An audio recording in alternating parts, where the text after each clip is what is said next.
Hello, everybody. This is Joshua Hatton with One Nation Under Whisky Podcast. I'm joined today, and I am joined, as always, by the wonderful, the dear, Mr. Jason Neil Patrick Harris Johnston Yellen. Guilty. As charged. I'm going to throw you in the clink. I'm going to throw you in the clink. You're so guilty of that. I tell you, as you were busy there saying joined today, over this past weekend, we were people in the same vicinity, surrounded by many friends in the same vicinity. And that was quite a wonderful, the adjective used earlier, that was a wonderful occasion to be together.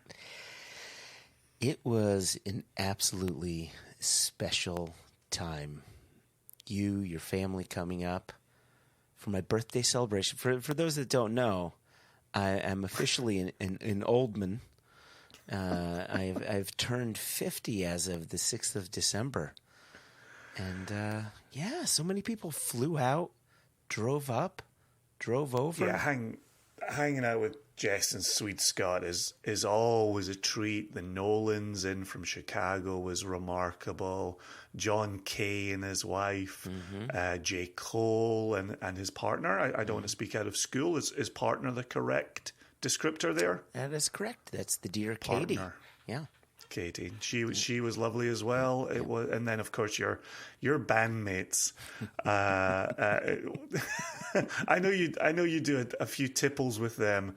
The pour list from that night, just watching your bandmates. Like, is this stuff people drink? Is this? Yeah, that's honestly, it's stuff people covet. Interesting. I love those guys so much.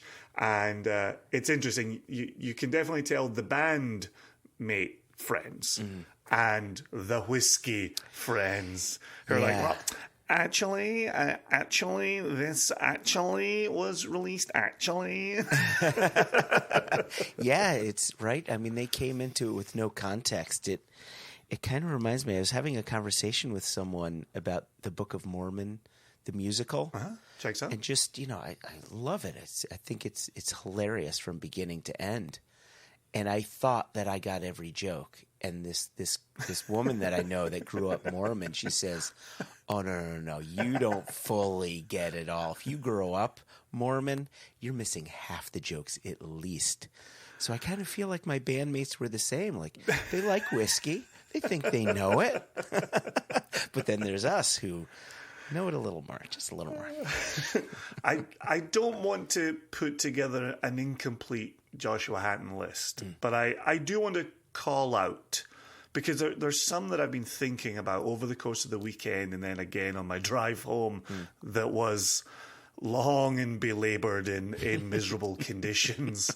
And you ask yourself, why am I doing this? Oh, yes, because it was A, Joshua's 50th birthday celebration, and B, there were some remarkable pours to be had.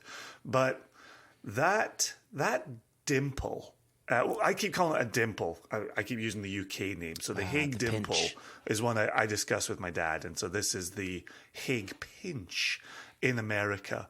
But that being bottled somewhere around the 1950s and having that incredible little spring-loaded cap that is known to corrode. Yes. And to have that be in perfect condition and the whiskey contained therein, it was a real treat. I think one of the things we'd said around the table was and it might be a bit of a tautology, and I apologize if it is, but it just simply didn't taste like modern whiskey. No. And it's not to put it on a pedestal and say, oh, we had something that was bottled in the 1950s and this will never be topped. It was just it was just different. Yeah. And it was a good different. I've thought about that one a fair bit. The thing that surprised me the most about it, which, there were two things that surprised me. What you had just said, the fact that it's unlike any other whiskey that we've tasted. It was just so unique. Is the fact that after 70 so years of it being bottled, it's was bright and fresh and engaging. Yep. There was no touch of that old bottle effect. It was just wonderful. It surprised the heck out of me because I have a couple of those bottles, and the first one that I opened, because I inherited them, right? My cousin's father-in-law passed away, and I was given bottles because I'm the whiskey guy in the family. And I opened one bottle maybe for my 45th, and the spring cap had 100% corroded, and that liquid was awful. So I felt when we broke that out that it was either going to be awful or it was going to be okay. And the fact that it was remarkable, right? Yeah. Talk about being in the right place, though. It is interesting because the cap was so clean, and because the liquid, the whiskey, was so bright and fresh. If that had come from an auction, I would have been a little worried about why is that spring cap so clean, and why is that liquid that's been in bottle for 70 years so fresh. To know that came from within family and was never on the open market, was never bought and sold. I love that type of moment where you're like, oh no, this is the real deal. This has been in the back of someone's cabinet for decades upon decades. Yeah, that was real special. One for you? Favorite pour? As you think back?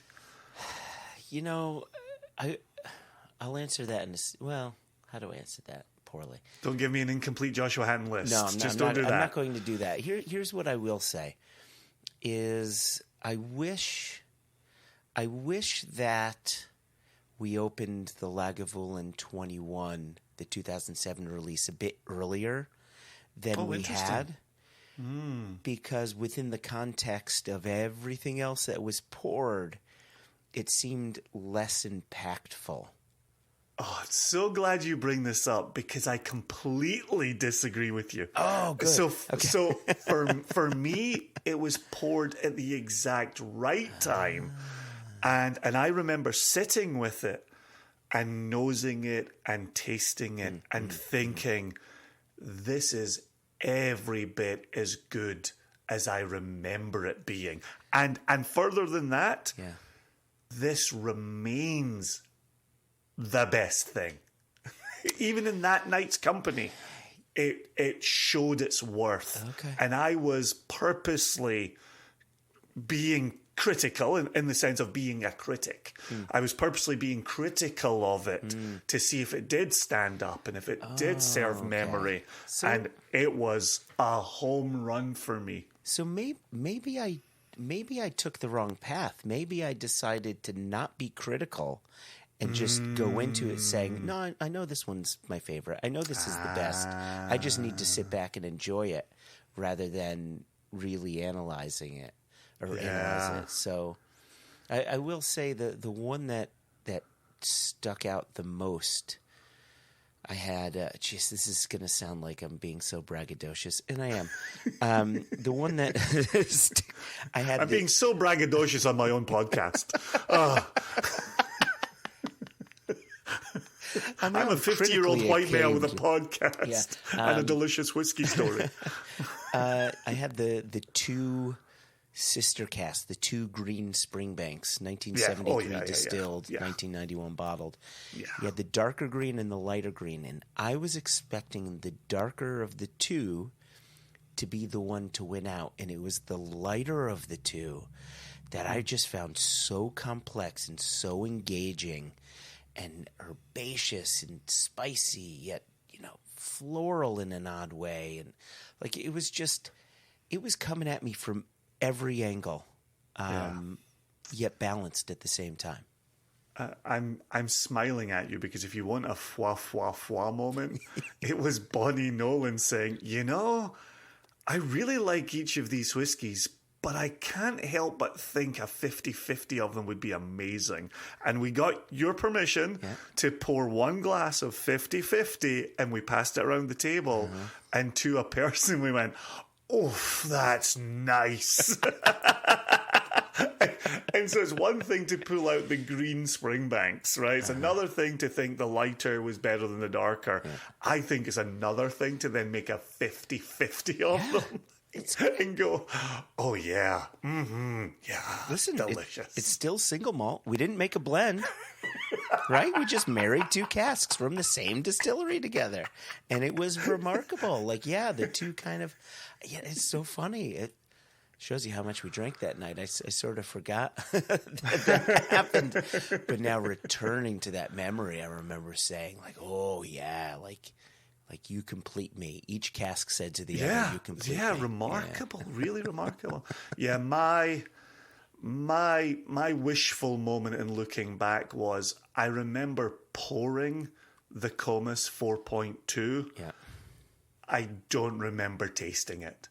And I'm glad that I didn't pour anything else after the Comus 4.2. Yeah. That was my moment where I was like, oh, the night's over at this point. It's been incredible, and the Comus 4.2 is one of my absolute longtime favorites. Not remembering tasting it is I'm glad there weren't 5 more after. We still had 5 unopened on the table. Yeah. It was like, it's been a good night. We've all had fun. Let's not continue the silliness. Yep. So thank you for inviting me and making it so special, and those pours were, I'll be thinking about them for a long time. It was that night was everything I wanted it to be, and then the following night at Scottish Dave's, just so that night for me. So for those that don't know, Scottish Dave's in Clinton, Connecticut, just a fantastic, proper Scottish bar. And 2 of my bands played there, and 2 other bands played, and it was this moment in time where all of my worlds collided. From family to my oldest friends in the world, to my whiskey family, to my friends' family, to my bandmates, to like just every corner of my life. You know, it was like that episode of Seinfeld where George is like, worlds collide, or something like that, and it was just that, and being able to play music for a whole series of people who'd never seen me or heard me play before was nice. Yeah. Before even getting to Scottish Dave's, I got a text from Jess who was like, Chris Riesbeck and Charlie Prince are here. I was like, are they? Wow. And I got to hang out with them, chat with them, catch up with them. Yeah. Like that's what these types of celebrations are all about. Bringing people together for a singular purpose, and then great catching up and, drinking Belhaven, straight out of Glasgow, and chatting with Riesbeck and Charlie. It was really rocking, and seeing you rock out on the stage and seeing you in your element was tons of fun. Both of my boys loved it. Absolutely loved it. I'm so glad to hear that. And Joe Nolan's wave. We were doing Joe Nolan's wave on the way home in the car, so the boys are all over that. So happy birthday! That was well done, and happy belated birthday to Sweet Scott as well. We got to enjoy time with him. In the interest of birthdays and the time of year and giving, one of the things that we always I'm prone to do is make off the cuff book recommendations, and here we sit with some Christmas buying, or maybe it's a December birthday, or maybe you're listening to this looking for Hanukkah inspiration, or other, whatever the other may be. Maybe you're going to someone's house for drams and you want to take them a thank you gift. Couple of recommendations, and I know you're on board for at least one of these, Joshua. Is I finally had a chance to sit down with David Sturck's book, Independent Scotch, The History of Independent Bottlers, and read it cover to cover. And it's been one of the first times for me reading a whiskey story, non-fiction whiskey story, right? A whiskey history where I lived through the exact years he's describing. And I know the people he's talking about, even when it comes to importers and distributors. And he's talking about particular whiskey fans and particular whiskey festivals. And he's talking about there being a lot of whiskey available, and you could get some really advanced ages of it, to whiskey started to get popular, which was great for sales, not necessarily good for cask buying. And things that he was saying about cask availability 5 years before you and I were saying the same things about cask availability. And I think there's also something special when you're able to read a text in the author's voice. And I don't just mean that, David's Yorkshire accent or anything of that nature, but just his worldview, his perspective. Yeah. Right? Knowing that so well and reading that through the text was really fun as well. However, if you don't know David Stirk at all, if you've only heard of him from ye interwebs, it's a book well worth your time. Brilliant. And did you crack it? Have you thumbed it? My problem. I started thumbing it, and I only have time to read before bed, really. Oh, that's a tough one. And so what I've started doing was, any book I want to read, I just go straight to audiobook. So I own it, but I haven't listened to it, and to be quite honest, I don't know if it's even on. I mean, that's how I listen to. There's an audio book of David Stirk's. Well, I did By the Smoke and the Smell for Thad Vogler, and that was on there. So I'm checking right now. You can do it live. No, it's not on there. At least it's not on Audible. Well, here's another one for you to look up. So, in addition to David's book, I'm giving full credit here. Octopus Books USA, who published Dave Broom's A Sense of Place, yes. sent me a copy of A Passion for Whisky by Ian Wisniewski. I have that book as well. It just came in like last week. So fantastic! Yeah. Oh, fantastic! Brilliant. And you've read it. So I gave that a read as well, and that's an interesting one. Ian really writes as an excitable whiskey fan, a whiskey geek, right? Which is how you and I describe ourselves as well. And so he gets quite nerdy. And as I was reading it, there was parts of me thinking, would I recommend this book to listeners of One Nation Under Whiskey? And then I would get into parts where I would think, oh yeah, this is right up the alleys, the streets. He gets nerdy on cut points. He gets nerdy about yeast. Yep. The types of conversations he's having with Islay producers, specifically Islay producers, really move towards the nerdy, and I think it's a good one. What I particularly like is he goes through every Islay distillery, even the ones in project, and so Illy gets a couple, maybe a few pages. Portnatruin gets a couple, maybe a few pages. Okay. And the Portnatruin information comes from Sukhinder Singh. We've certainly spoken to Ollie about Portnatruin, and so Ian's comes from Sukhinder, which gives another perspective, another layer there, which is really good and really worthwhile. And so it's a good nerdy book. The front cover is beautiful. The artwork inside it, while limited, is really pretty as well.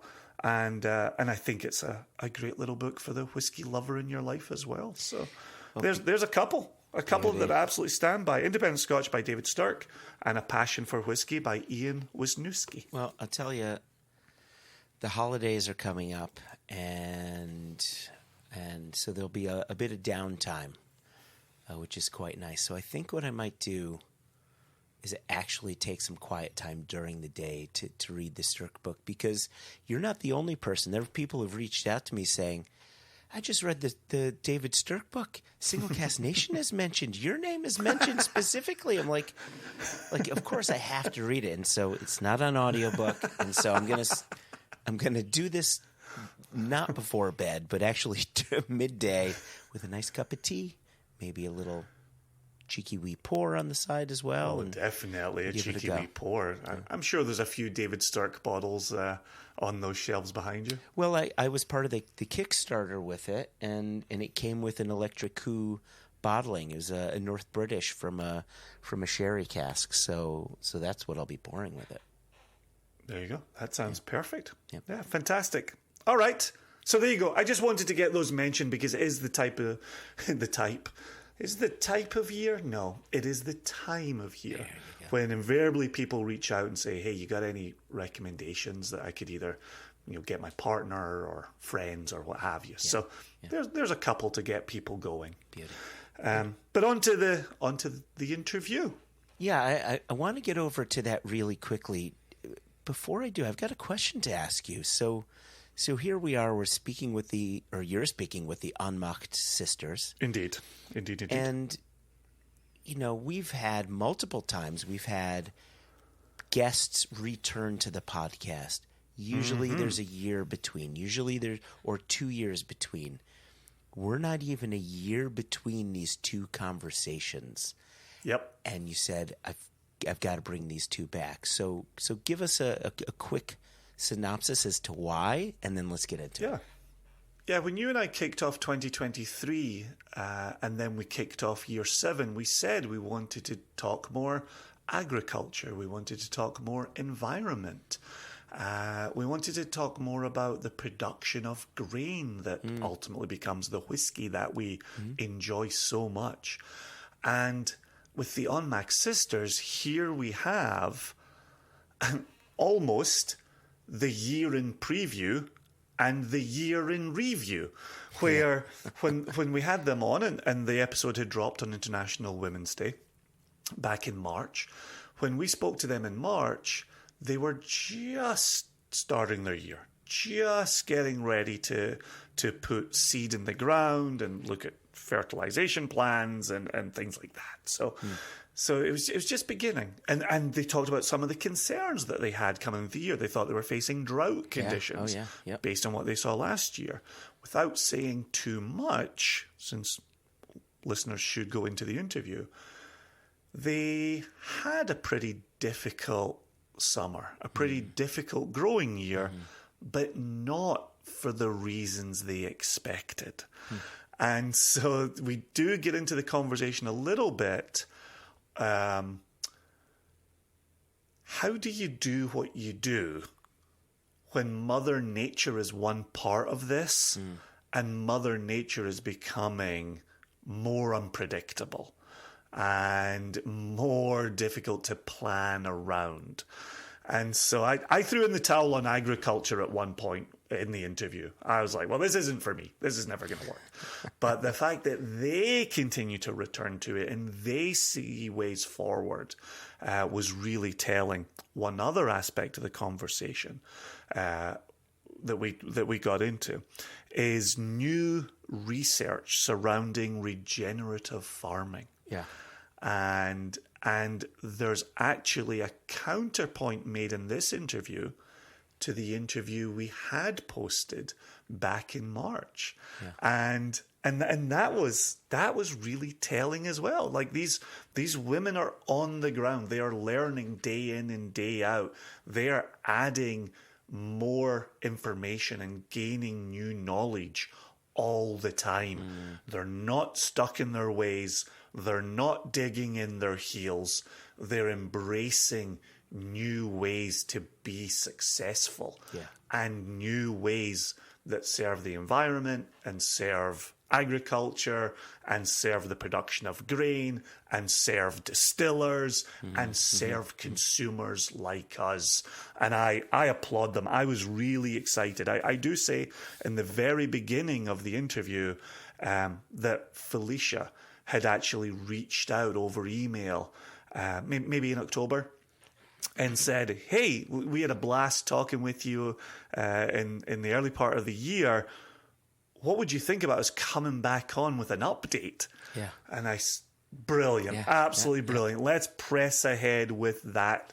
And that's what we did. And so easy conversation with them. We talked agriculture.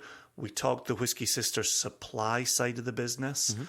We talked about whether they would ever want to get into malting or not. You can listen to how they answer that question, but they're really cracking. And then we talked about 2024 as well, and that's really fitting given the 2023 that they experienced. So. There you go. Okay, well, let's leave it there and take it on to you and the Ohnmacht sisters.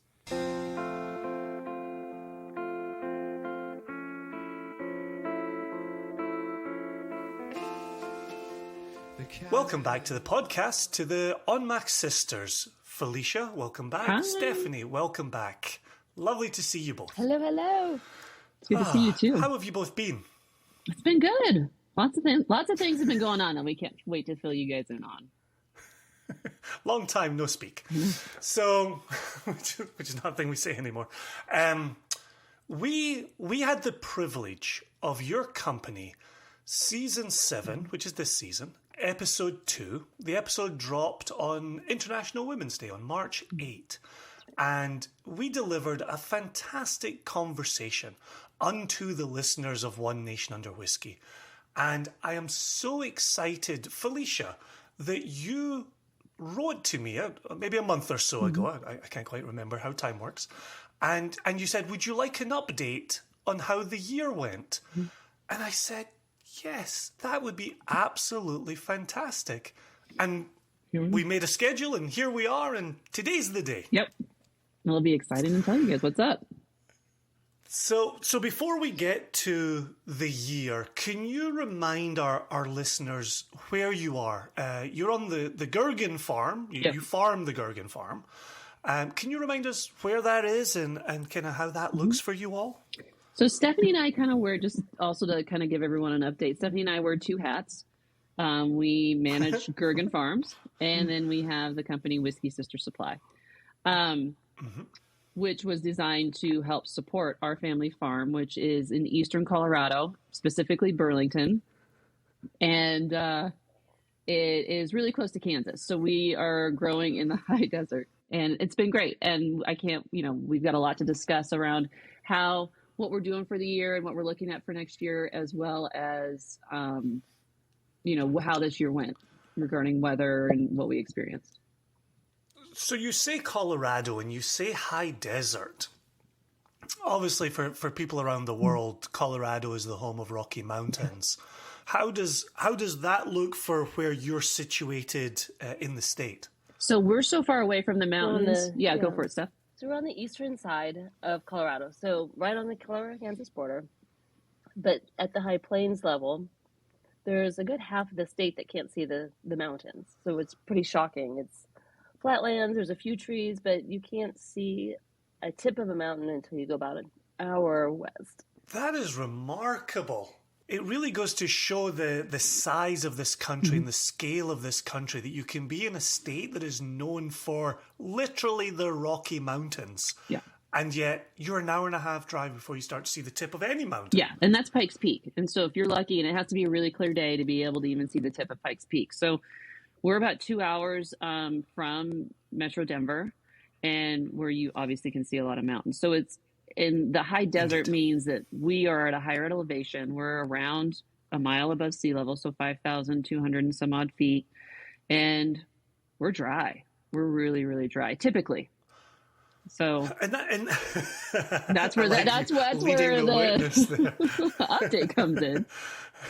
So when we spoke previously in the spring of the year, end of February, beginning of March, we were talking about drought, and we were talking about water access, and we were talking about the worries that you had for Gergen Farm growing there. Yeah. And what kind of season did you end up having? So we are in a super El Nino. We're going to have another one this upcoming year as well. And so what that means is that we get a lot more moisture, and we get a lot of it really fast sometimes. We had a lot of snow this year, and our dad, who's, old-time farmer, was like, so we're going to have a really wet summer. If we have a really wet winter, we're going to have a really wet summer, which means bigger weather events. So bigger thunderstorms, potentially more damaging with hail, tornadoes, wind, etc. So Okay. I kept being like, yeah, sure, Dad. Okay. I was schooled this year by Mother Nature. Anyways, so basically between May and the end of July, we received 7 inches of rain. Typically, we only receive in the entire year 10 to 14 inches. So Whoa. there was a lot of moisture and rain that came in, which was a blessing and lovely and awesome. And we did not have to run our sprinklers, and we could conserve water that way. But it came with what our father was expecting. And it took us some time to get some of our crops in the field too, because so in the winter, we had already planted wheat and rye when we talked to you guys. Those were already in the field. We plant those in September, October. Corn goes in. How close to harvest at that point? Harvest. When we spoke. We would have been harvest. We were in the middle of nothing at that point. So harvest for wheat and rye happened in July. And harvest for corn happens in October, November. Wow, even from winter planting? Yeah. It's because it's just our climate. That's a much longer season. Yeah, it's unlike, everything south of us. They'll plant more in the spring and still be able to harvest it. And their spring is earlier, right? When I think of spring, I think of March, April, May. They're thinking spring is like February, right? It's just a different climate. We can get snow. We can still get snow until the end of April. Yeah. Wow. So nothing really comes out. It doesn't really start to come back alive. And a good snow at that point? Oh, we've had a good snow in May. Mother's Day weekend. Mother's Day weekend is like our freeze date, our last freeze date, typically. Okay. Which is true for us in Virginia here, in Northern Virginia. Yeah, so you're probably a similar situation. Yeah. Oh, that's interesting. Yeah, so corn goes in April. We put in kidney beans this year as well, a couple of circles of kidney beans for diversification. Not everything for us goes to whiskey at this point. We look forward to the day that everything does. But until then, it's diversification for the farm. And yeah, so everything was going great, and June 30th hit. So we woke up the morning of June 30th, and the rye and the wheat's beautiful, and the corn is up to chest high, or just everything's amazing. And my parents watched a storm roll in, and it was a 20-mile wide storm. And I feel like our dad said it was 150 miles long. Holy and moly. It destroyed everything in its path. We got golf balls. So the storm literally hit where our homestead is, and I'm showing this to Jason, but our homestead is like kind of in the middle, and the storm hit all north of the homestead, and then the fields south, which are only 5 fields south of it. Everything north was completely destroyed. So chest high corn was destroyed down to 5 inches stubs. Oh my gosh. And it wiped out everything in that whole 20 mile, 150 mile. And it saved a lot of the whiskey product. So the whiskey corn was saved. Let me breathe a sigh of relief, selfishly. and so you're saying maybe half the harvest was lost, or half the crop was lost? Half the crop was lost. What kind of quantity are we talking there? Oh Lord. Is it best not to say these numbers out loud? Corn. So, or just size of field, or number of fields. So we have 11 circles. So 6. It ended up being 6 circles of crop, and 400 acres of dry land, all gone. And so that circle's 120 acres. Oh my gosh. 400 acres just of dry land. Dry land. That's not that doesn't even a pivot. Circle. Yeah, that's so a pivot for everybody. And in different parts of the world, irrigate completely different. It just depends on your region. People do flood irrigating. But they're for us, because we pull out of the Ogallala Aquifer, I think we talked about last time. We have these pivots. And when you're flying over the United States, if you look down, you'll see big circles. That is, when I say a circle, ours are 120 acres in those circles. Sometimes the circles are bigger, sometimes they're larger. But for us, they're 120 acres. And there's a sprinkler that plops down right in the middle. It's called the pivot. And it just goes around in a circle watering. So we had 620 acre circles gone. No more. Over. Oh my gosh. And it's six times 120 acres, not even 620 acres. It's 6 times 120. This is mind boggling. That sounds like a disaster. It's a disaster. And our, grandmother Rosemary used to always say, "This is why you have insurance." So we definitely had insurance, which was good. It's, it keeps keeps the farm afloat. But how do we pivot? So at that point, Gergen Farms had like, okay, we have insurance. Hopefully we survive. We replanted one of the kidney bean circles because we had time. But the rest of it was gone. So Gergen Farms, I'm going, lots of cuss words, right? Take that hat off. I'm literally taking videos in the field with Steph being like, what do we do? Whisky Sisters hat comes on. What do we do? Oh my gosh. So, Steph, I don't know if you want to talk to that. A big lesson. That was a big lesson in diversification geographically. And we thought we were brilliant because we'd already signed some agreements with farmers an hour north of us in case something like this would happen, because we only have, even though we have 11 circles, it's still not enough to meet all the diversification of the crops we're growing. Wow. So we need X amount of rye, we need X amount of corn, we need X amount of wheat, but you can't typically you don't put the same crop on the same circle year after year because every crop takes a different nutrients and deposits different nutrients back into the soil. Sure. So you rotate all those crops. So when you need X amount of circles of rye and X amount of corn for your distilleries, you do still need to kind of diversify outside to make sure you've got it covered. So we thought we were good. And even the farmers an hour north of us were part of the same storm. An hour? Yeah. Oh my, okay, that speaks to the size of what came through. Yeah. This is a real naive question from a city slicker, but do you look at that half that's gone and then once again pivot to that half that's there and say, how the hell did this half survive? Right? It seems like you had a disaster on your hands that could have been twice as much a disaster as it was. Do you have that in the moment, or are you still looking at the half that's no more? Yeah, well, for me, I think I had some tears. Stephanie and I talked to each other like, what the F are we doing with our lives? Going and working corporate just seems so much easier right now. And you question your life decisions. But you, like all farmers, if you are called to do this, and you feel like you're meant to do this, you pivot.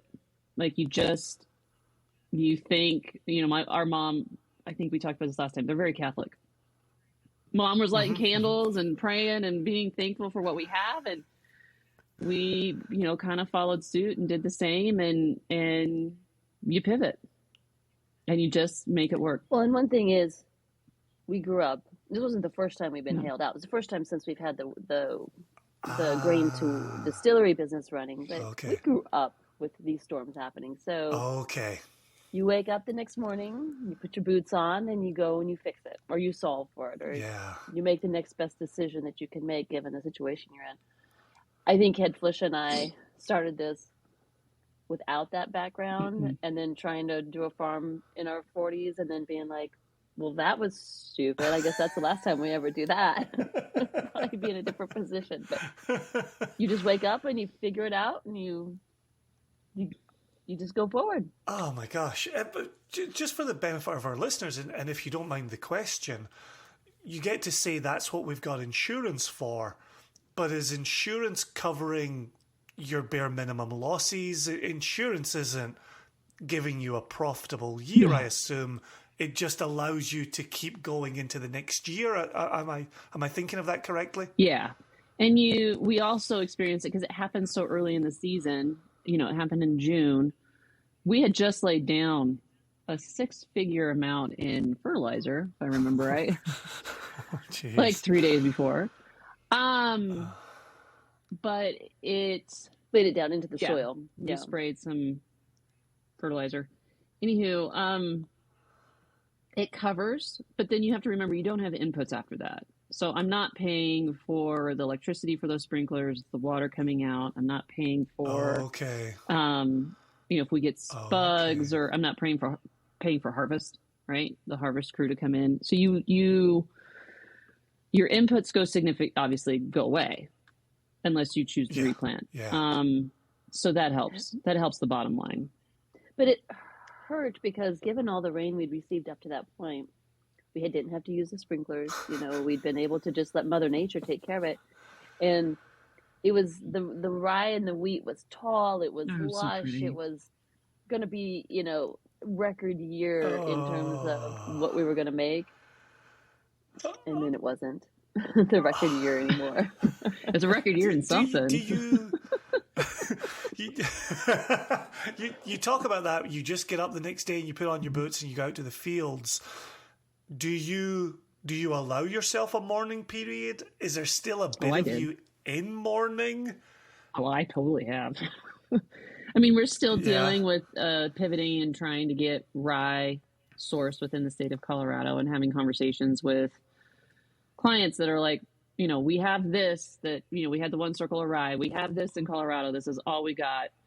There's some other clients that are larger that we had to be like, so yeah, I can get it for you regionally. So how much does it matter that comes from the state of Colorado? Wow. And they had to also have a moment, right, to figure out, is it okay? And, made the decisions that they made. So it was quite the year.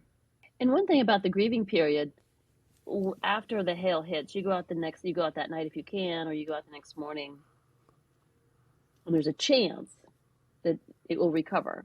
Especially the corn. Yeah. Okay. The corn was maybe young enough. Paul and Norbert were like, well, maybe. So then you're like, let's wait a week. Let's wait 2 weeks. Let's see if the plant. Now, of course, the wheat and rye were gone because we were a couple of weeks from harvest. But the corn, will it turn around? Did the hail? Yes, it may be short, but did it get the brains of the plant? Did that get damaged, or can it recover? And so there was a good period of time where we're waiting to see if the plant recovered or not. So it's not like, oh, it's done, because you have experts come out, agronomists, and they're like, well, that may not be too bad. There's a chance that may, and then you have to debate, we got to hurry up and plow that under to put another crop in, or do we hope it wasn't damaged as bad as it looked? Yeah. And we go from there. Did you have any successes coming out of that deliberation? It all got destroyed. So no.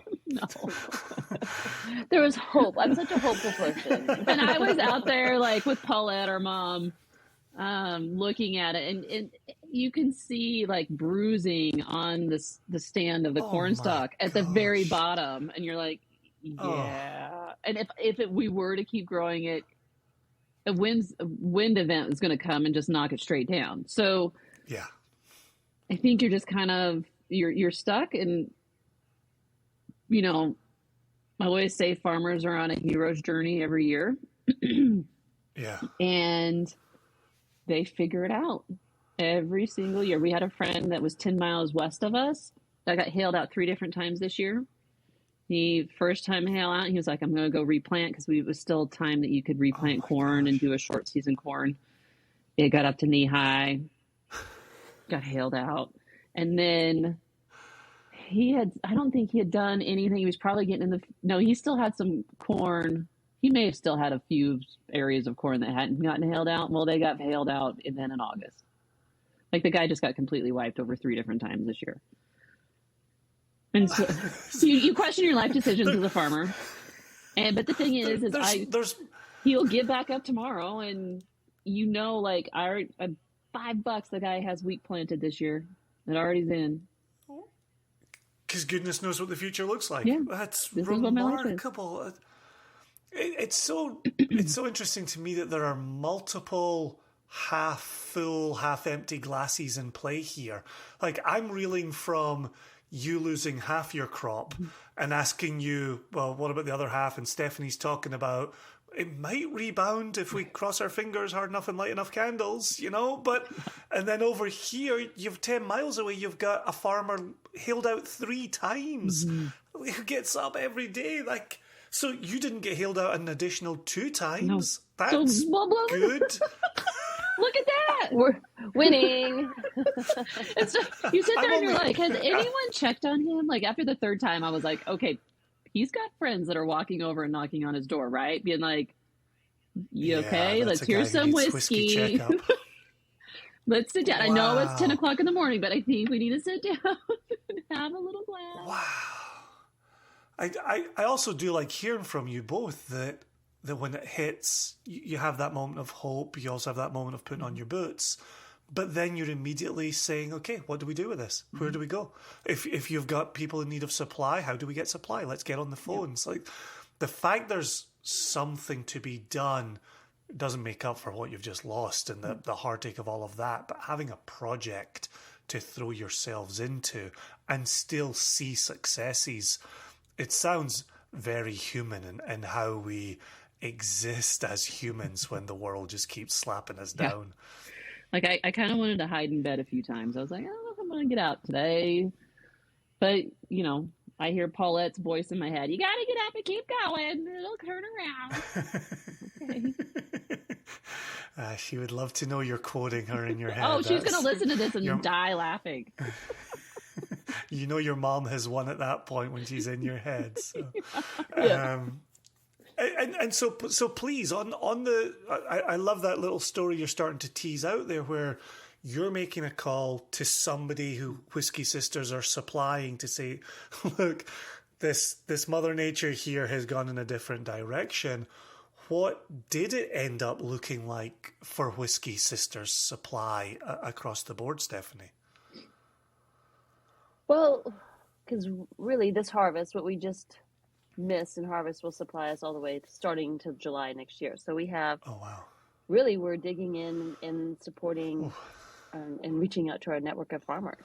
And one thing that has been helpful is Felicia's really dug into the regenerative farming programs. And in that we're finding, more and more farmers that are geographically dispersed away from our area, which is helping us find outlets to find other grains that are also being grown with the same kind of mindset where we are at, which is healthy soils, great water management, and fertilizer management. So I don't know, Felicia, if you want to share a little bit about what you've learned on the regen side and what that means for Colorado farmers versus farmers in other parts of the country. So last time we talked, we were unsure that would even work. And I had talked to, people that were farming our land, not just our farming partner, but other people that had been around our area and know our soils specific to, because soils change within even just small geographic regions.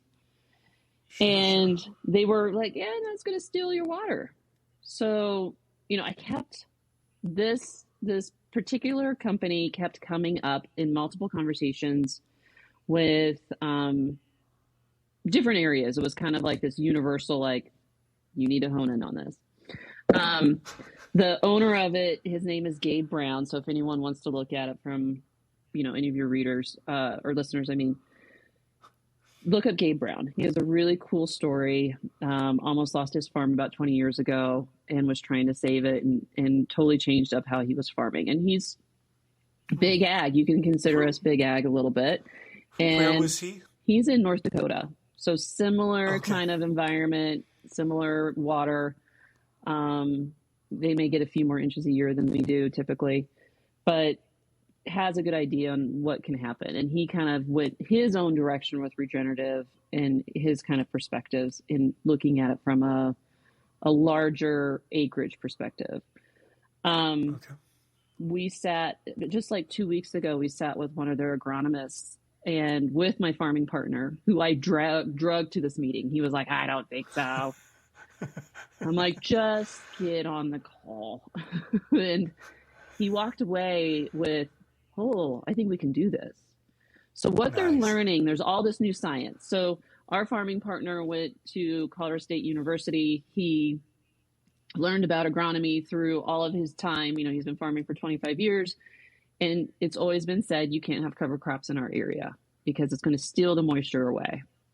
So what they're learning and the studies that they're finding, and I think some of this is through the Land Institute in Kansas, is it comes back to not necessarily the crop, the cover crops, you know, taking up water because it needs to grow. You end up saving water with the canopy of the crop. So, you know, corn, they call it the canopy, those big leaves. That's all canopy. Yeah. And so when the cover crop's tiny, you have this canopy over it, and it helps reduce evaporation out of the soil. What they're finding is it does keep moisture in when you have a canopy.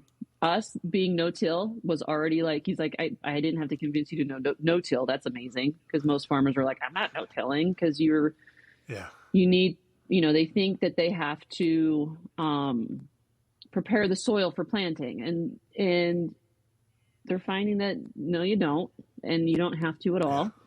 So we no-till, but it's not leaving the stalks out there from the previous harvest isn't enough to keep the moisture in. Mm-hmm. So planting a cover crop, that canopy will help keep the moisture in. And plus, we don't have the same amount of organic matter in our soils like Iowa, Kentucky, or where you're at in Virginia. You guys just have a lot of organic matter, so it holds all that moisture a lot easier. Over time, those roots, you know, as you're continuing to, you know, that's going in some way and breaking down, those roots are creating more organic matter, which then in turn holds the moisture. So we are actually doing a lot of learning about it. Our farming partner is going to a special conference in Wichita in January to learn even more. And I'm hoping that we are going to be, so the same guy created this regenerative certification process called Regen. Maker's Mark is using it. So for a bigger name to understand, like Maker's Mark is actually Regen certified to level 2. It goes up to level 5. And we're going to hopefully have some Regen certification possibly starting in the fall. We've got to take the next months to figure out what we're doing, but it really involves a reduction of nitrogen and a reduction of phos, and then the introduction of cover crops and using some cattle. I don't want to have, I don't want to be growing my own cattle. We've got enough going on with Whisky Sisters. Like, I don't need to throw livestock into the mix. But in Talkington, there's ways around that and ways to figure that out, and working with other people just to graze it, because it's really important to have cattle. They leave their poop and, you know, stomp around on things and mix things up and whatever. But yeah, so we're hoping to have a plan of how we're going to do it by the fall at the Gergen Farms. And then, yep. Just very quickly, when we were talking previously, you had talked about leaving up the corn but not having need for the cover crop as a nitrogen fixer because you had enough nitrogen, you had enough fertilizer in your soil. You had talked previously about cattle coming through and excrement and obviously clumping it up with their hooves and all that malarkey. It's interesting in listening to you about the need for the canopy. I may have mentioned it in our last interview as well, but we have a small residential vegetable garden, and my wife farms. And for the last couple of years, we've used the Three Sisters method, Native American, right? And so you plant your corn first, It grows, has broad leaves. You plant your beans. Your beans come in behind, use the corn as a climber. And then once your beans are established, you bring in your squash. And then your squash gets to grow because it's protected by the two layers above it. It's so wonderful to hear, indigenous techniques that we circle back around to. And there's a way it works and a reason that it was the practice. And as Europeans, I feel like we came over to this country and said, nope, none of that. This is how we do it. We colonized the hell out of it. Yeah. There you go. Yeah. So, we're, like I said, we want to be good stewards, and this is just one of the ways. And we hope, as we learn more and more, that we just continue to become better. And we start small. No farmer is going to want to do the whole farm right away because it may not work. So, we choose whatever circles, and then we kind of go from there. So what does that look like as experimentation? You've got suppliers who are getting phone calls from you and you say, sorry, didn't work out. But you've also got phone calls that you're having with people who say, I'd be interested in, or maybe you lead the conversation, right? Would you be interested in trying X, Y, and Z? How easily does experimentation fit into what's already an incredibly difficult business? It's really hard, especially when you have a 120 acre circle. You don't have something small to experiment with. We are thankfully getting to experiment with different varieties of rye. So we can do, not only we were experimenting with regenerative, and we'll do like 3 circles and see what happens. That is definitely doable. And then we start to experiment with different varieties too. When we keep hearing the word regenerative, is this a new word for organic? Is this a different word than organic? Is this a different process than organic? Is this a different process than anything else? I haven't heard regenerative before, but we're talking about things that we have talked about before. Is there an avoidance of organic because of some of the forms that's taken? Is this just kind of a stewardship model for land? Do you have any sense of that? That's a really good question. I see it as, I think your last statement of it's a stewardship model. Going organic is a humongous process, and the market for it is very small, right? You have to be a certain demographic to be able to afford such things. Or, sure. Right? Or you're really making it a priority in your budgets to be able to handle, because it's just going to be more expensive, because it's more expensive to do. Now, organic doesn't mean lack of fertilizer, lack of pesticides. It's just different. Correct. And those can be more expensive for the grower to buy. Therefore, your product's more expensive, and it doesn't yield as well. So regenerative,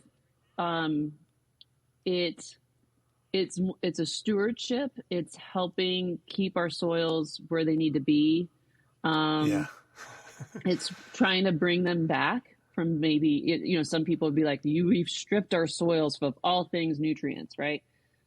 I don't 100% believe that, but you will hear that in a regenerative kind of world. We've stripped everything.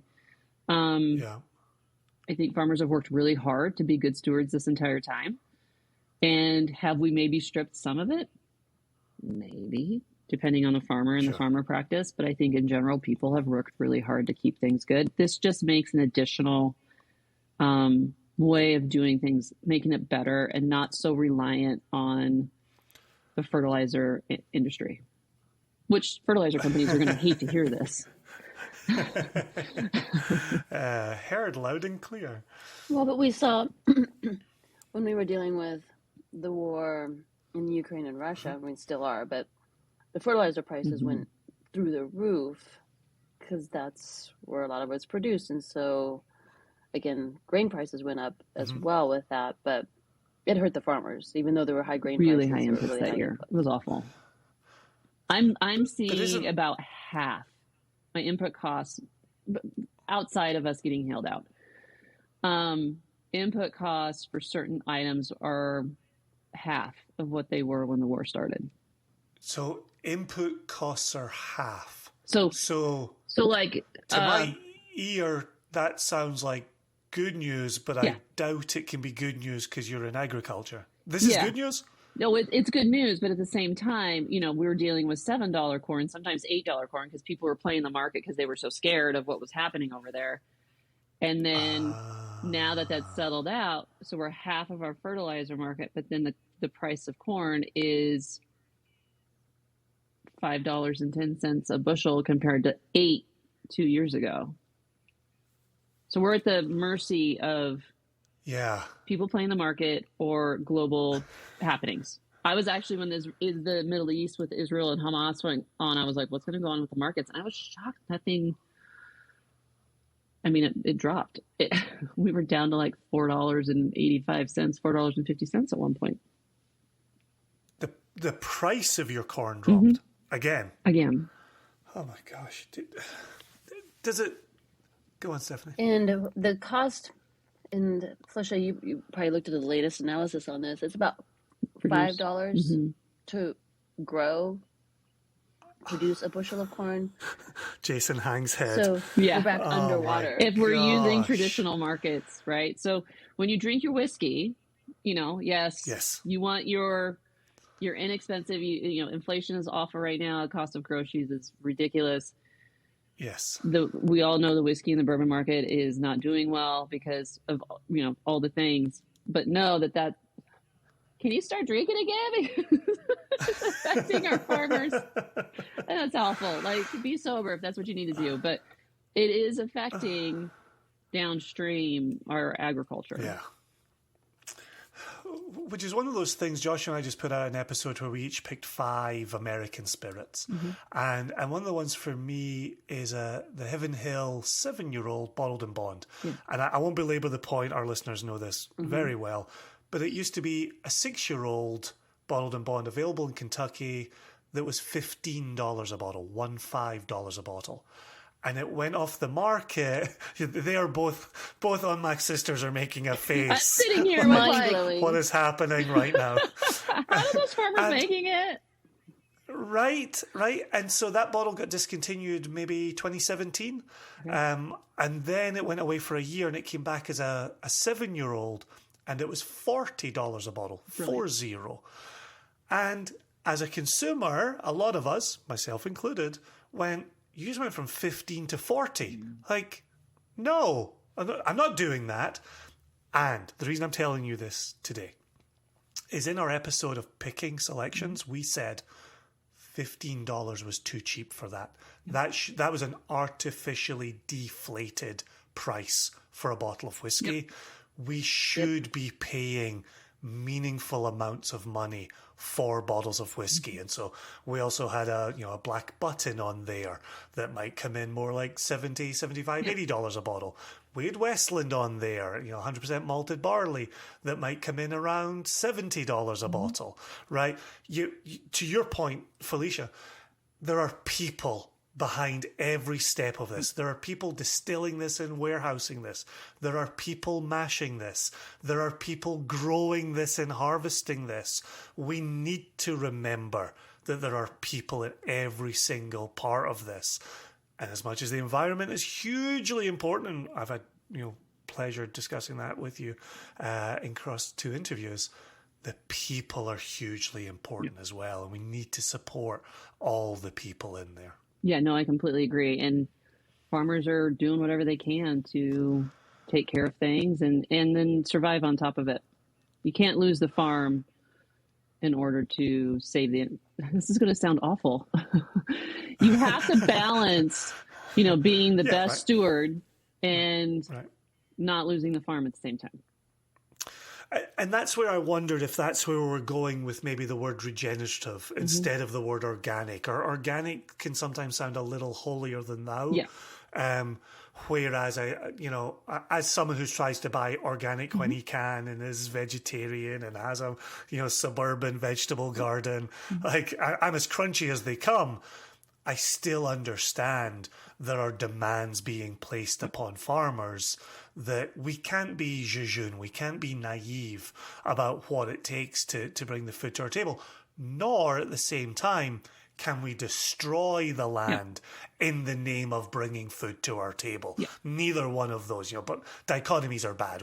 I think we're coming to realize that. It's a both and situation. So how do you do both and continue to keep? Because we all don't want humongous companies buying all the land. I mean, China's coming over to buy land. I think there's some legislation around that now where they can't do that. But two big corporations just sold a bunch of land in Burlington for whatever reason. I'm not sure, but they just sold a bunch of land. And so, which is fine because some local farmers bought it. There's a huge company out of Connecticut, investment company, that bought a bunch of it. Oh, you're right. So, okay. I completely understand from the investment perspective. I bet you're making great money. Well, there's only so much land in the world. And so, as the population grows, land is king. So it makes sense. But it's harder for the small farmers to beat out big corporations when it comes to buying land and growing your business. Well, and on that very front, given the circles that the two of you move in, do you feel like, and maybe we're preaching to the choir, maybe we're always talking to the same type of person, but are you feeling like more farmers want to have this conversation about regenerative, I have such a hard time saying that word, about regenerative growth, or is it, listen, this business is difficult enough. I'm just going to keep my head down and do it the way we've been doing it and hope that next year is better than this year. What does that sound like for you when you're out and about and having conversations? I think they're curious, but they're going to wait for another farmer to do it first. It's a risk. Yeah. Because they are, I mean, in regenerative, you talk about your bushels decreasing, but then your inputs decrease. So you kind of supposedly come out even in the end. Yeah.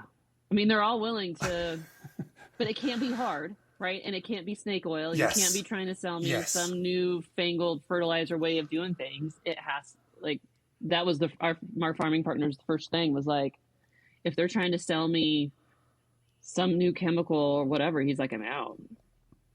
Yeah. And they weren't. They were just like, this is what it looks like. And he was like, I'm there for it. Wow. And hopefully, right, we will have the data, right? We will know what the soil looked like and how we produced in our conventional, when we weren't 100% conventional. I mean, we weren't tilling and stuff, but where we started. And then again, we'll see even where 1 year takes us or 2 years in terms of what does the soil look like? What's our yield look like at the harvest? And so we'll start to have data to prove out how this looks and where it's going and is it worth it. Well, and then to bring it back to whiskey, right? Let's start heading down the whiskey path. How is this going to affect the grain, right? Because grain's just not grain. Exactly, yeah. I will die on the hill that grain is just not grain. I might burn me on the stake there, but that's where I'm going. And when we start putting these into play, right? We know nitrogen affects flavor. We know in proteins. So nitrogen affects protein. Proteins affects flavor. It also affects how it is in the still. Like, are you going to have problems with it boiling over? All the things. Your yields. Are they not going to be able to, put it down as many barrels because of the proteins? But there's all these other bits of data that we're learning about. There's some stuff that I learned about yesterday that will start to go into play and how it affects for the whiskey industry. It's not just going to cattle or downstream to some food source. This is how is this grown for the whiskey industry, and what will a regenerative do for that grain for the whiskey industry? And dot. I don't know. What did you learn yesterday? What did I learn yesterday? So in other areas of the country have to think about this, but because we're so dry, typically, never been a problem. It's pre-germination. So when you're in a more moist area, such as like Kentucky, Maryland, Iowa, this is something you would have to think about. It's pre-germ. So the crop is still in the field. If there's a lot of moisture and the plant has died and we can't get in there to harvest it for whatever reason, that grain will start to pre-germinate. So for a malting perspective, the maltsters are going to be like, it's already germinating, I can't use it. It has to be a certain level, alive. The grain has to be alive, but not actually working on anything. So it becomes a problem for malting. And then we're not sure if it's going to become in the rye a problem for distilling, like just raw. There's a lot of studies around barley around this particular test. Lots of studies. Barley's tested. Scotland, I'm sure, has tested all the things around barley, right? But here, because they've considered rye is just rye and wheat is just wheat, maybe not in small distilleries, but in general, the industry, these items haven't been studied. So we don't know if this is going to be a long-term problem in the still. Is this going to be an issue? It may not be an issue at all. But they may see potentially some starch conversion issues in the still. They may not. There's just not a lot of information. We know that the rye starches and sugars are different than the barley starches and sugars. So will there be a problem because we've only ever studied barley? We don't know. So I want, I have a dream, and I've told Steph this dream a while back. I want to do more studying around rye, I think, or even wheat, just other grains that go into the distilling world. I think we can learn a lot more information so all distilleries can be a lot more efficient in how they use the grain. Which sets me up for a two-parter with Stephanie, which starts with you, Felicia. So in our last interview, you, Felicia, were talking about Far North Spirits rye study. And then maybe a series of ryes that you tasted through New Make. They tasted through New Make, and there were obviously differences between them. In our last interview, in our last conversation, we talked about terroir a little bit and kind of the value of this. And one of the things we kind of got into was from that grain all the way to that finished, distilled, matured spirit. Mm-hmm. The farther you got away from the grain, the farther you got away from that unique flavour of that grain. But grain is not just grain. There are still differences being made. And you, Felicia, made a point that really stuck with me, which was vintages, even in whiskey, could very well start to mean something based on different growing conditions from year to year. Mm-hmm. And so I'm curious, coming out of this difficult year that's been had and being hailed out in conditions and what have you, what do you think might come from the grain that was harvested and sold this year? What might a 2023 vintage look like? I'm curious. So the one thing from a test data perspective is our proteins were lower in our Elbin. The one circle that survived, our proteins were a lot lower. We know that will give people more product out of the still and potentially less flavor. Now, was it because we got more moisture, so it took some of that flavor away? Or was it because we did not put down that last round of fertilizer that most people do? So we bushelled less, but potentially for the distilleries, they will be able to get more spirit out.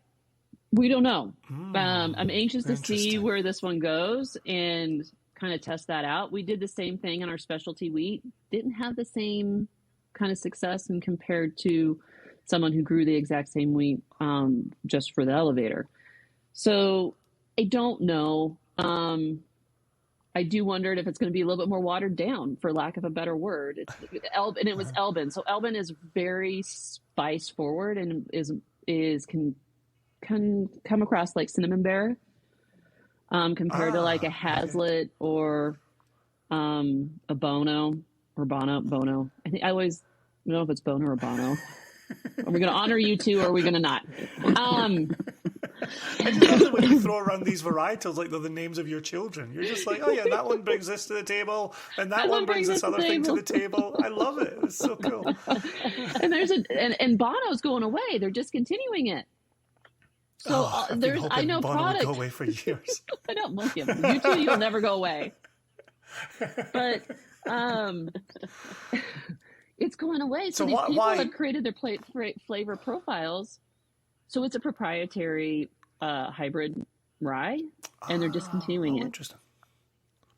Yeah, and so people have built on it are losing that flavor. Yeah, which then people want to go to the open pollinated ryes, which aren't managed and controlled. They're like more of a heritage or an heirloom, but they're a little bit harder to grow, and you may not get as much bushel. But from a farming perspective, not as great, but you're going to get maybe different flavors. It's, more nuanced.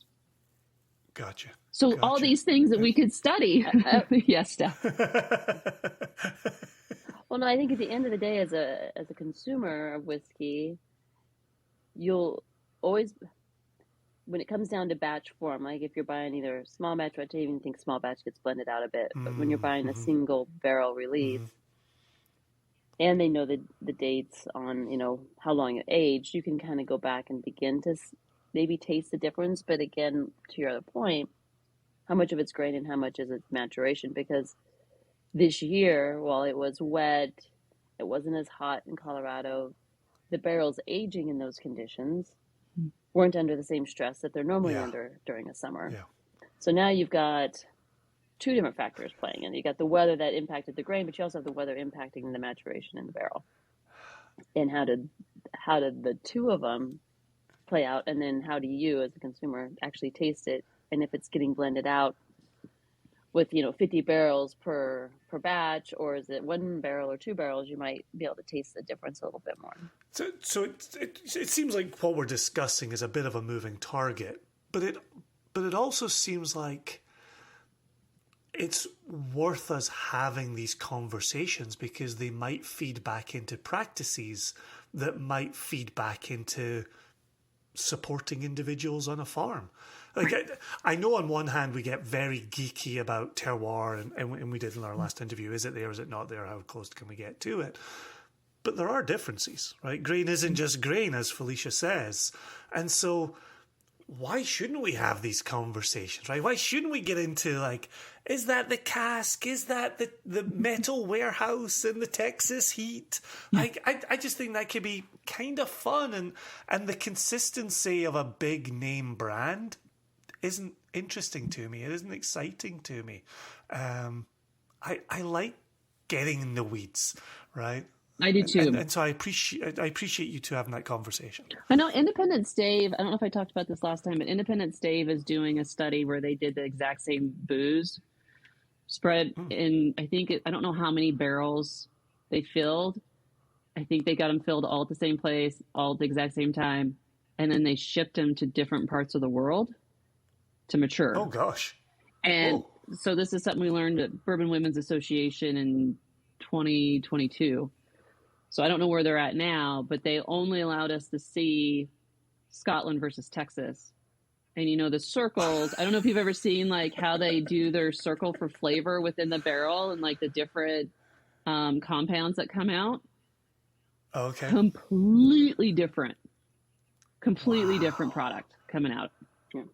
Right. An extractive process that is climate condition specific. Yep. Wow. Yeah. That's very cool. Yeah, I don't think you mentioned that in the last interview. Yeah, super fun. Wow. Okay, try not to let my mind race. Yeah, don't let your brain explode. And then you throw grain on top of that. Like, it's just... Right? Yeah. Well, and then even grain, and then what's going on in the air, right? Are we having smoky conditions with the fires? Right. Are we having other things? Even when you open air ferment, where are you in the season, Mother Nature season? What pollens are floating in the air that actually get into the open air ferment? Or some of those things make a difference too. If you are fermenting that batch in the spring when you've got a lot of pollen in the air versus in the winter when there's no pollen in the air. Yeah. Sorry, you can tell Jason's brain is racing when he just goes into one word response. Yeah, go on, oh my God, my brain hurts. As you lay in bed tonight going, how's that working? So as two people who are are perpetually in the optimism business, while life, the universe, and everything sends trials and tribulations your way. As you look towards 24, you've obviously got a Gergen farm hat, and you've obviously got a Whisky Sisters supply hat. What do you see as you look into that crystal ball for 2024, and how do you plan for 2024, given what you've seen in 23 and 22 and all these changing conditions? So I'll take Gergen if you take whiskey stuff. So Gergen For 100 or for, I'll take Gergen Farms for 100.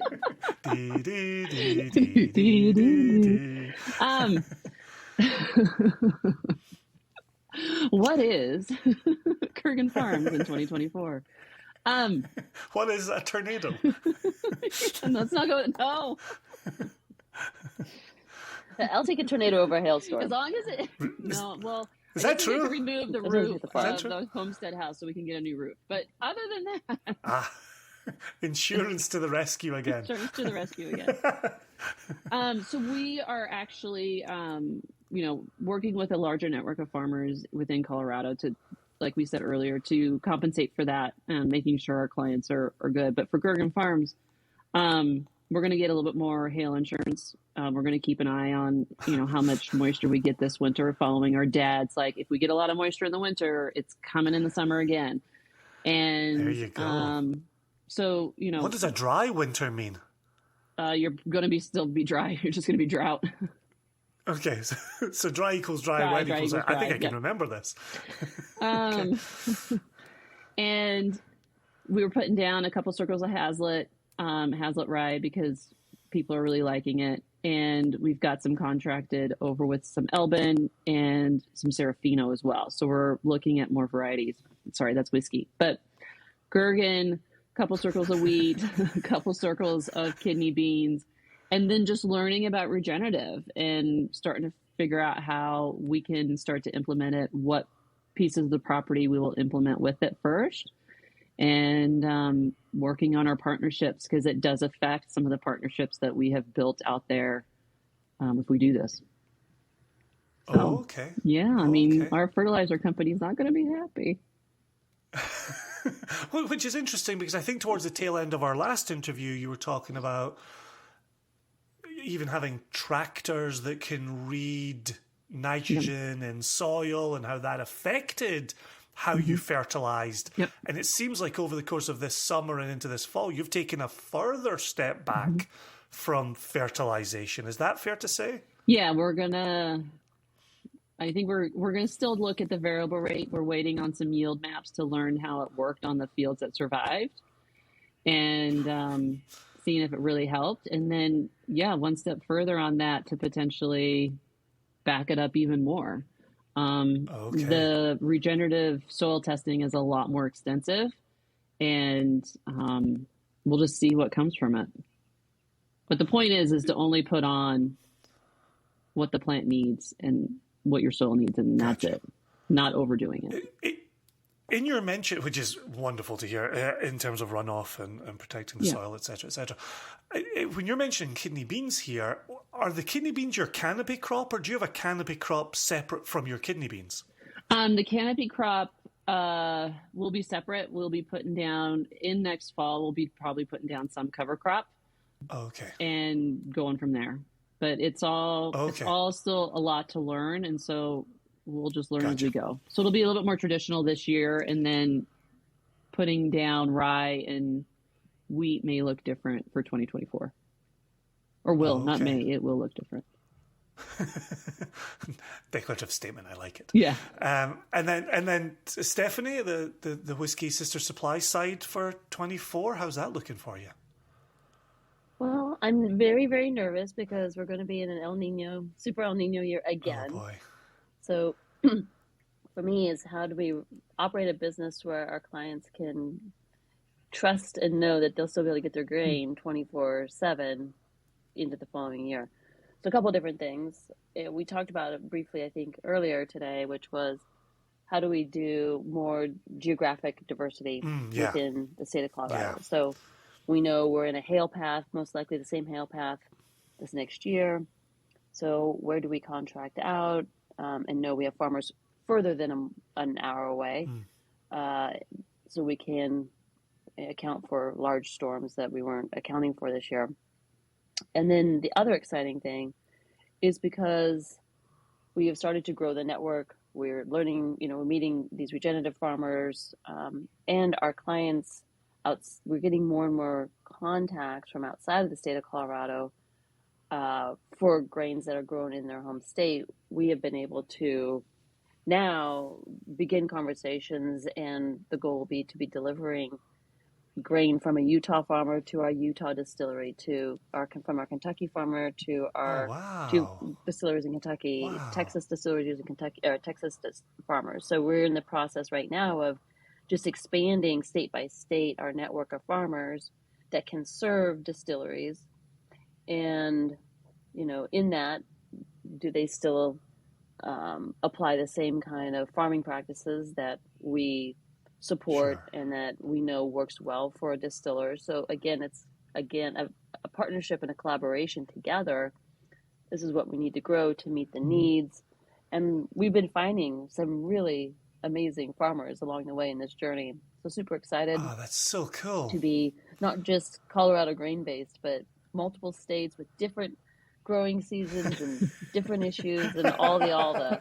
So, hopefully we don't have four states with hail out. Put Felicia and I into the insane asylum if that were to happen. But really excited about. So our passion is connecting. Our passion is connecting those distillers to farmers and vice versa, and giving the distillers some, back to grain is just not grain, and they can go, oh, this is the kind of wheat varietal I want to put in, and this is the kind of corn varietal or rye varietal, and giving everybody options and creating that partnership.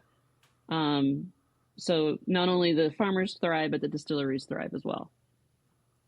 Oh, that's wonderful. As soon kind as you of start talking collaborations, right? Collaborations are absolutely where it's at.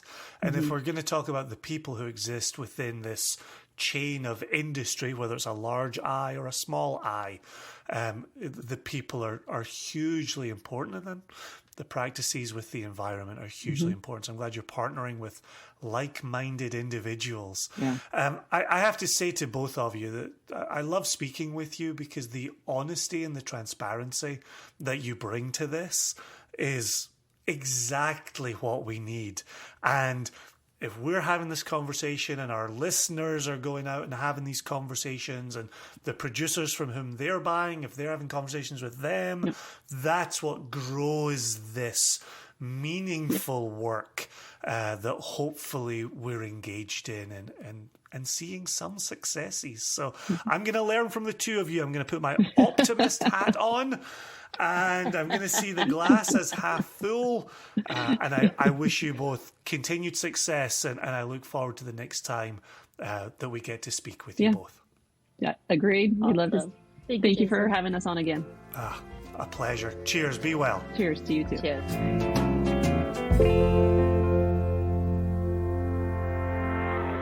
What an absolute brilliant conversation with those two. I'm kicking myself now for a second time. Not being able to be a part of it, but the whole time when they're talking about dealing with Mother Nature, it almost sounded like Mother Nature-in-law. Right? The relationship is it's a little strained, right? If my mother-in-law's listening, I love my mother-in-law. She treats me so well. If that's how the environment was, we'd all be in a better place. I don't have a mother-in-law to. There you go. So that's how I was able to tell that joke. Yeah, that's it. That's why you can get away with it. But in listening to them, right? You're out in the elements. You plant to the best of your ability. You fertilize to the best of your ability, and then a hailstorm can destroy hundreds of acres. I would have a much harder time. You hear them talk about just putting on their big girl pants, right? Their words, right? You got to go back out into the field, and you just do it. You just keep pushing forward. I grew up in an agricultural community. I currently live in an agricultural community. I have never been a farmer. I have never been involved in agricultural production. And I absolutely take my hat off to those who go out day in and day out. And sometimes it works brilliantly. And sometimes it breaks your soul. Yeah. Power to them. Yeah. Yeah. Well, there you go. Thanks again to you. Yeah. Cheers. Cheers. They're a lovely, lovely couple of women, and just speaking to them and seeing their passion and hearing their passion, and as I suggested as we were going into the interview, they don't want to move into mashing, or malting, I should say. I'm sorry. Yeah. They don't want to move into malting. They want to be growers. They want to be suppliers. They want relationships with other growers to help them supply. Yeah.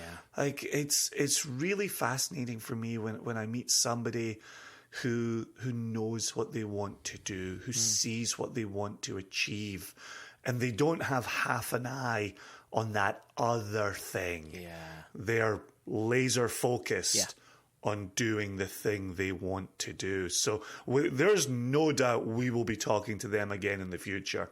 They're going to get up there in Mark Watt numbers of visits and Dave Broom numbers of visits. They're really doing something. And 24 for them could look nothing like 23, right, which looks nothing like 22. Yeah. Yeah. What kind of world is that to be operating in? So I tip the cap to them. I wish them nothing but the best, and I'm excited for the next time. And I tell you what, Joshua, we'll make sure the schedule allows you to join in the conversation the next time as well. Thank you.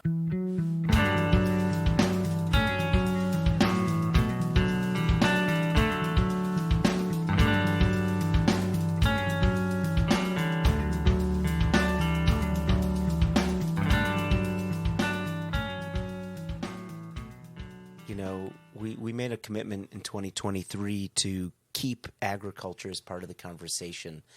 Just because the year turns anew doesn't mean we should be ignoring that conversation anymore. I think we need to continue it because it's important stuff. So, and it's been great hearing from listeners who are enjoying hearing about it as well. Yep. That's, without the listeners, we don't really have much. Yeah. And so to have them join us in this curiosity. We have each other. I'm not going to say any more at this point. If you and I spend the time we spend recording podcasts just for each other, we would have some big problems on our hands. I know. And all the editing. And, oh, my gosh. Can you do me a favor? Sure, anything for you. Can you wake up the paperboy? Because I got some big news. Done. Extra, extra! Read all about it! Life story of Playboy Penny! Extra, extra! Extra, extra! Read all about it! Me and that Playboy in trouble! The timing of our recording and dropping of One Nation Under Whisky has made it so that we were able to be excited about the incoming Giving Tuesday, but we haven't had any opportunity to talk about the results of it. And unbelievably, members of the nation raised $560,000 for charities of their choosing in a single, not even 24-hour period. Yeah. Because our Giving Tuesday begins at 9 a.m. Eastern and concludes at 3 a.m. Eastern. It's only 18 hours of giving. Yeah. And $560,000 got raised in 18 hours of giving. And again, mind-boggling. This is the point that I want to stress the most. is that when we do these Giving Tuesday charity drives, the focus is that we want people to donate to the charities of their choosing. We're not asking them to give to our charity. Nope. And that's part of it that I really quite like. It helps to empower people and maybe give a little more than they normally do.